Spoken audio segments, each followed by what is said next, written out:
Good morning dear students. आज हम सी भाषा का एक और महत्वपूर्ण टॉपिक लेने जा रहे हैं। मेरा नाम भरत गोखलानी है। मैं राजकीय पॉलिटेक्निक महाविद्यालय में प्रवक्ता कंप्यूटर के पद पर कार्यरत हूँ। तो इलेक्ट्रिकल, इलेक्ट्रॉनिक्स या प्रिंटिंग टेक्नोलॉजी या इंस्ट्रूमेंटेशन या द्वितीय वर्ष में जो भी छात्र पढ़ रहे हैं उन सभी के लिए सी भाषा एक सब्जेक्ट कोड है जो ज़्यादातर इलेक्ट्रॉनिक्स में 210 के नाम से और इलेक्ट्रिकल में 208 विषय कोड के नाम से आपके सिलेबस में है। उसी में सेकंड यूनिट का ये टॉपिक है constants and data types in C programming. C programming के अंदर कॉन्स्टेंट और डेटा टाइप क्या होते हैं, हम इसके बारे में आज सीखेंगे। आगे बढ़ते हैं और देखते हैं कॉन्स्टेंट्स। हमने पिछला जो हमारा लेक्चर था उसमें देखा था कि कांस्टेंट का अर्थ है कि ऐसी कोई वैल्यू जिसका मान चेंज ना हो सके। तो कांस्टेंट आप देखेंगे तो हमारा जो प्रोग्राम बनाएंगे या डेटा जो भी आएगा उस हिसाब से पिछले लेक्चर में हमने बताया था कि कांस्टेंट दो चीज़ों में विभाजित हो सकते हैं, न्यूमेरिक और कैरेक्टर। न्यूमेरिक मतलब नंबर वाले और कैरेक्टर मतलब अक्षर या शब्द वाले। आप देखेंगे तो आपके कीबोर्ड से जब भी आप कोई भी चीज़ एंटर करते हैं तो वो एक डेटा होती है। अब कीबोर्ड से आप क्या एंटर कर सकते हैं? कोई भी नंबर एंटर कर सकते हैं या फिर कोई भी अक्षर या शब्द एंटर कर सकते हैं। अब जो नंबर एंटर करेंगे वो भी ये हो सकता है कि बिना दशमलव वाला हो या फिर दशमलव वाला हो। और कैरेक्टर में भी अकेला अक्षर भी दे सकते हैं और कुछ अक्षरों का समूह भी दे सकते हैं। इस हिसाब से हमारे जो कॉन्स्टेंट्स हैं वो प्राइमरली दो भागों में विभाजित हैं, न्यूमेरिक यानी नंबरों वाले और कैरेक्टर यानी अक्षरों वाले। फिर न्यूमेरिक भी दो भागों में विभाजित हैं, इंटीजर यानी ऐसी संख्याएं जिनमें दशमलव नहीं होता, 1, 2, 5, 100, 200, ये सारे के सारे बिना दशमलव की संख्याएं जो इंटीजर कांस्टेंट कहलाती हैं।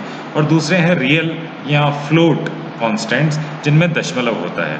और हमने पढ़ाई था कैरेक्टर कांस्टेंट्स में अकेला अक्षर यानी सिंगल कैरेक्टर कांस्टेंट और स्ट्रिंग कांस्टेंट। स्ट्रिंग सी में कहा जाता है कुछ अक्षरों के समूह को। तो आपको याद दिला दूं, जब भी सी भाषा में अकेला अक्षर लिखा जाता है तो वो सिंगल कोट्स में लिखा जाता है, और जब भी सी भाषा में कोई स्ट्रिंग यानी अक्षरों का समूह लिखा जाता है तो वो बेसिकली डबल कोट्स में लिखा जाता है। तो ये पूरा था कॉन्स्टेंट्स क्या होते हैं सी भाषा में। तब आगे बढ़ते हैं और देखते हैं डेटा टाइप्स क्या होते हैं। तो देखिए, डेटा टाइप की जो बेसिक परिभाषा है वो ये ऊपर लिखी हुई है। Data type in C refer to an extensive system used for declaring variables और फंक्शंस ऑफ डिफरेंट टाइप्स। यानी सी भाषा में जो डेटा टाइप्स हैं वो बेसिकली इस्तेमाल होते हैं हमारे वेरिएबल को घोषित करने के लिए।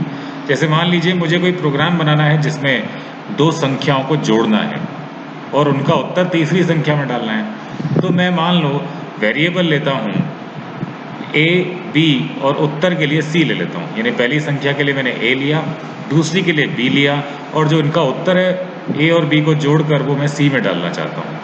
अब मुझे ये निर्धारित करना है कि वो संख्याएं जो मैं लूँगा, जिनको मैं जोड़ूंगा, क्या वो दशमलव वाली संख्या होनी चाहिए या बिना दशमलव वाली संख्या होनी चाहिए।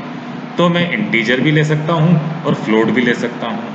तो इस प्रकार से जो डेटा टाइप हैं उनका इस्तेमाल किया जाता है हमारे वेरिएबल घोषित करते समय उन किस प्रकार का डेटा लेंगे या हमारे फंक्शंस जो हैं किस प्रकार का डेटा लेंगे, इस सब की घोषणा करने के लिए। The type of variable determines how much space is occupied in storage and how that bit pattern stored is interpreted. Data type घोषित करने से दो बदलाव आते हैं। एक तो ये पता पड़ता है कि कितना जो स्पेस है वो डेटा लेगा हमारी हार्ड डिस्क में, साथ ही उसका पैटर्न किस प्रकार का होगा। कुल मिलाकर सी भाषा में डेटा टाइप को 4 श्रेणियों में विभाजित किया गया है। यहाँ आप देखेंगे तो पहली श्रेणी सबसे मुख्य है, बेसिक डेटा टाइप या प्राइमरी डेटा टाइप, ये दो नाम से इसको जाना जाता है। इसके अंदर हमारे जो बेसिक डेटा टाइप जो हमने पढ़े थे कॉन्स्टेंट्स, वही सारे आते हैं। इंटीजर, फ्लोटिंग पॉइंट यानी बिना दशमलव वाले इंटीजर, फ्लोटिंग पॉइंट मतलब दशमलव वाले, और इसी में ही डबल और कैरेक्टर। अभी हम आगे स्लाइड में देखेंगे कि क्या है। दूसरा है एन्यूमरेटेड डेटा टाइप्स। फिलहाल तो अभी हम एन्यूमरेटेड डेटा टाइप की परिभाषा देख लेते हैं, परंतु इसके लिए एक अलग टॉपिक लिया जाएगा जिसमें बताया जाएगा, अलग एक लेक्चर लिया जाएगा कि एन्यूमरेटेड डेटा टाइप क्या होते हैं। basically used to define variable that can only assign certain integer values. ये बेसिकली इसलिए इस्तेमाल होता है इन्यूमरेटेड डेटा टाइप्स, ताकि हमें इंटीजर वैल्यू किसी वेरिएबल में असाइन कर सकें। तो इसके बारे में विशेष जानकारी आपको हमारे जो आगे आने वाले लेक्चर्स है उसमें मिलेगी। इसी प्रकार वॉइड डेटा टाइप, वॉइड आपने देखा था 32 में से एक कीवर्ड है, परंतु यह कीवर्ड क्या काम क्या है? The void type indicates that no value, that means an empty value. इसके बारे में हम आखिरी स्लाइड में आज ही पढ़ेंगे वॉइड टाइप क्या होता है। और इसके अलावा है derived type, user created data types like array, structures, union and so on. तो ये डिराइव्ड डेटा टाइप बेसिकली जो हमारे प्राइमरी डेटा टाइप्स हैं उन्हीं से निकाली गई चीजें हैं। तो ये आगे हमारे अलग अलग चैप्टर आएंगे, एरे नाम का पूरा चैप्टर आएगा, स्ट्रक्चर यूनियन नाम का अलग चैप्टर आएगा, तब हम देखेंगे कि डिराइव्ड डेटा टाइप्स क्या होते हैं। तो ये मोटे तौर पर हमारे जो डेटा टाइप्स हैं उनको सी भाषा में इस प्रकार से 4 श्रेणियों में विभाजित किया गया है: primary data type, enumerated data type, void type और डिराइव्ड टाइप। आगे बढ़ते हैं और पहले देखते हैं कि हमारे प्राइमरी डेटा टाइप्स क्या। तो हमारे बेसिक डेटा टाइप या प्राइमरी डेटा टाइप्स की देखिए यहाँ स्लाइड से समझाया गया है। हमारे प्राइमरी या basic data types integer, float और कैरेक्टर। इंटीजर मतलब बिना दशमलव वाले, फ्लोट मतलब दशमलव वाली संख्याएं और कैरेक्टर मतलब अक्षर। अब इंटीजर में भी 2 प्रकार की चीजें हैं, साइंड और अनसाइंड। देखिए आप अगर बोलते हैं कि कोई संख्या है 5, तो इसका मतलब हुआ कि उस संख्या के आगे प्लस का निशान लिखा हुआ है, +5, लेकिन यहीं लिखा हुआ है -5, तो इसका अर्थ क्या समझेंगे कि इसकी संख्या ऋणात्मक है। तो इस प्रकार से हो सकता है कि जो हमारा संख्या है वो साइंड हो, यानी कि उसके आगे साइन लगा हुआ हो, और हो सकता है अनसाइंड हो। तो बताएं कि कौन सी चीज़ बड़ी होगी? ऑफ कोर्स साइंड बड़ी होगी, क्योंकि इसमें नेगेटिव चीज़ें भी आ सकती है और पॉजिटिव भी। अनसाइंड में केवल पॉजिटिव चीज़ें आएंगी। तो इसी प्रकार इंटीजर को साइंड और अनसाइंड में बांधा गया। तो अब इंटीजर में भी 3 श्रेणियाँ हैं, इंट, शॉर्ट और लॉन्ग। ठीक है, अगर छोटी संख्याओं का प्रोग्राम बनाना हो तो शॉर्ट लेंगे, अगर मीडियम संख्याओं के लिए हो तो इंट लेंगे, और अगर बड़ी संख्याओं के लिए हो तो लॉन्ग लेंगे, परंतु ये तीनों ही बिना दशमलव वाली संख्याएं हैं। तो इस प्रकार से कुल मिलाकर 6 श्रेणियां बन गई: signed int, signed short, signed long. इसी प्रकार unsigned int, unsigned short, unsigned long. तो ये हुआ इंटीजर। फ्लोटिंग पॉइंट मतलब दशमलव वाली संख्याएं। यहाँ भी जिस प्रकार इंट में 3 श्रेणियां हैं, फ्लोट में भी 3 श्रेणियां हैं, फ्लोट, डबल और लॉन्ग डबल। वही छोटी संख्याओं के लिए फ्लोट दशमलव वाली, मीडियम दशमलव वाली संख्याओं के लिए डबल, और बड़ी दशमलव संख्याओं के लिए लॉन्ग डबल। और कैरेक्टर तो हमने अभी पढ़ा था कि कैरेक्टर अकेला अक्षर होता है जिसे सिंगल कोट्स में दिखाया जाता है।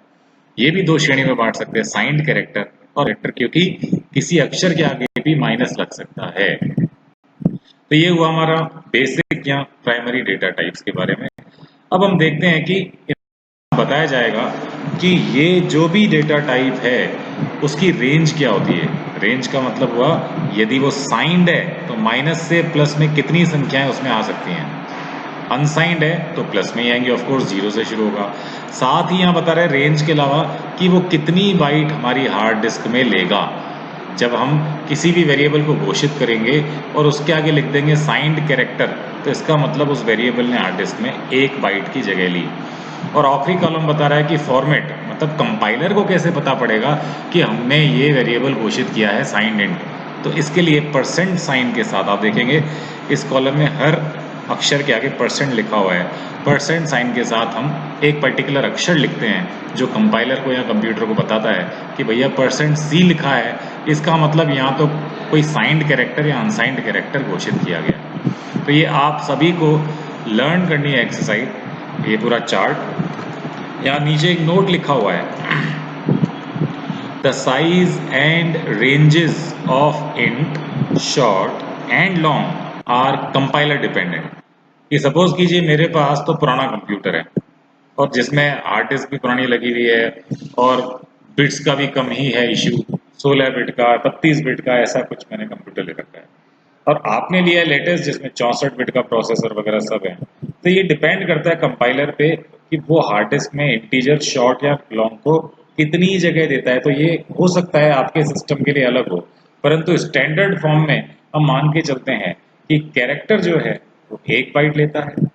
इसी प्रकार इंट जो है वो 2 बाइट लेता है, कोई सा भी इंट हो, चाहे वो शॉर्ट साइन इंट हो, शॉर्ट अनसाइन इंट हो, साइन इंट हो, अनसाइन इंट हो।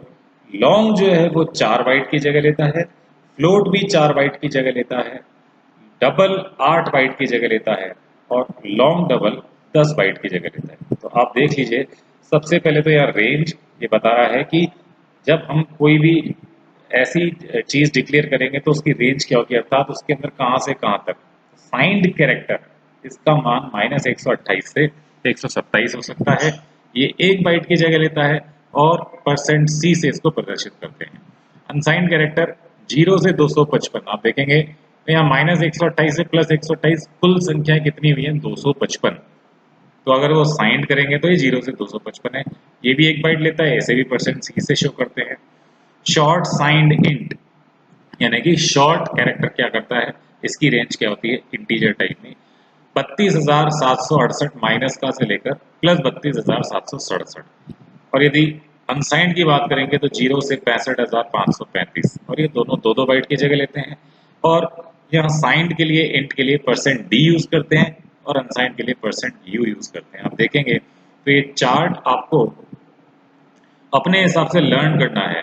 तो ये जितनी भी श्रेणियां हैं, ऊपर के 2 हो गए कैरेक्टर, फिर उसके बाद अगले 5-6 जो हैं ये सारे हो गए इंट, और उसके बाद है फ्लोट, डबल, लॉन्ग डबल। यहाँ ई का मतलब आपने 10वीं गणित में पढ़ा, एक्सपोनेंशियल यानी कि पावर, -1.7 की पावर इतना। तो देखिए कितनी बड़ी रेंज है। तो फिर से बता दें कि ये जो साइज है वो 16 बिट कंपाइलर के हिसाब से डिजाइंड है। आपके कंप्यूटर में हो सकता है कि अलग वेरिएबल को अलग मेमोरी मिले। अब हम पढ़ते हैं अगली स्लाइड की ओर। आखिरी स्लाइड जो हमने देखा था वॉइड, क्योंकि आपको बताया था प्राइमरी जो हमारे बेसिक डेटा टाइप्स हैं सी भाषा के, आपको बताया था 4 श्रेणियों में बांटे जाएंगे। प्राइमरी जो हमने पढ़ लिया, उसी प्रकार इनम जो हम आगे पढ़ेंगे, डिराइव्ड वो भी हम आगे पढ़ेंगे, और ये आखिरी रह गया वॉइड टाइप। तो वॉइड बेसिकली हमारे 32 में से एक अक्षर है। The void type specifies that no value is available. Void कहता है कि भैया कोई वैल्यू अवेलेबल नहीं है। It is of 3 kind of situations. देखिए हो सकता है कि जब आप प्रोग्राम बनाएंगे तब आपको ज़्यादा आसानी से समझ में आएगा, परंतु अभी के लिए समझ लें कि जब भी हम वॉइड लिखते हैं तो इसका अर्थ होता है नल, यानी कि कुछ नहीं। और ऐसा 3 सिचुएशन में हो सकता है। पहला, function returns as void. There are various functions in C that do not return any value, और you can say they return void. तो यदि कोई ऐसा फंक्शन बनाएंगे, हम यहाँ भाषा में अभी देखेंगे सी भाषा में कि बहुत सारे फंक्शन इस्तेमाल होते हैं। तो यदि कोई फंक्शन वापस कुछ नहीं लौटाएगा तो इसका अर्थ है कि कुछ नहीं, यानी void. A function with no return value has return type void. तो जब हम फंक्शन चैप्टर पढ़ेंगे तब उस समय ज़्यादा आपको समझ में आएगा। इसी तरह वॉइड आर्ग्यूमेंट्स एज वॉइड, यदि फंक्शन कुछ प्राप्त नहीं करता है तब भी वॉइड की सिचुएशन बनेगी। और तीसरा है पॉइंटर टू वॉइड। तो बेसिकली ये सारी चीज़ें आपको तब समझ में आएंगी जब हम अलग अलग चैप्टर्स में इनके बारे में पढ़ेंगे। जैसे हमारा सी भाषा में एक अलग से चैप्टर है फंक्शंस, वहाँ हमको विशेष पता पड़ेगा कि फंक्शन क्या होता है, क्या करता है, और फंक्शन के साथ वॉइड का क्या रोल है, और उस समय आपको वॉइड के बारे में ज़्यादा जानकारी प्राप्त होगी। इसी प्रकार पॉइंटर नाम का भी एक अलग ही हमारा चैप्टर है। तो पॉइंटर्स बेसिकली जब हम पढ़ेंगे तब आपको ज़्यादा पता पड़ेगा। यहाँ pointer of type void star represents the address of an object but not its type. For example, a memory location function void star malloc size underscore t size returns a pointer to void which can be created to any data type. तो ये आपको अभी थोड़ा सा कठिन लग रहा होगा क्योंकि आपका दूसरा ही चैप्टर शुरू हुआ है, परंतु इसको छोड़ दीजिए, विशेष बात नहीं है। जब हम फंक्शंस चैप्टर पढ़ेंगे तब इसको देख लेंगे, और जब हम पॉइंटर्स चैप्टर पढ़ेंगे तब इसको देख लेंगे। तो मोटे मोटे तौर पर आपने सीखा कि सी भाषा में कौन कौन से डेटा टाइप्स होते हैं और कॉन्स्टेंट्स क्या होते हैं। इसके बाद हम जो आगे का टॉपिक पढ़ेंगे, हमने ऑपरेटर्स शायद छोड़ा था, उसको कवर करेंगे। अभी के लिए इतना ही, धन्यवाद।